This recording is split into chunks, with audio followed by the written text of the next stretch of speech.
ഈശോ മിശിഹായ്ക്ക് സ്തുതിയായിരിക്കട്ടെ. പ്രിയമുള്ളവരെ, വചന പഠന ക്ലാസ്സിലേക്ക് ഏവർക്കും സ്വാഗതം.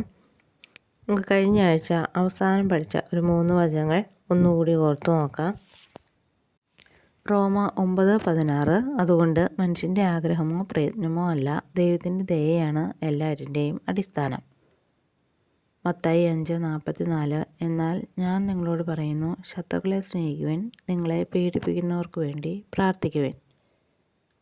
സങ്കീർത്തനം 103:2. എൻ്റെ ആത്മാവെ കർത്താവിനെ വാഴ്ത്തുക, അവിടുന്ന് നൽകിയ അനുഗ്രഹമൊന്നും മറക്കരുത്. ഇനി നമുക്ക് ഇന്നത്തെ വചനം പഠിക്കാം. മത്തായി 7:12. മറ്റുള്ളവർ നിങ്ങൾക്ക് ചെയ്തു തരണമെന്ന് നിങ്ങൾ ആഗ്രഹിക്കുന്നതെല്ലാം നിങ്ങൾ അവർക്ക് ചെയ്യുവിൻ.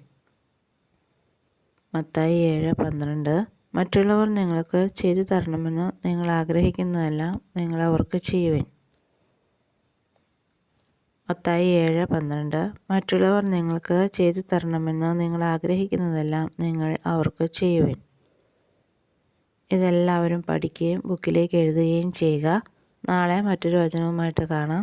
ദൈവം എല്ലാവരെയും അനുഗ്രഹിക്കട്ടെ.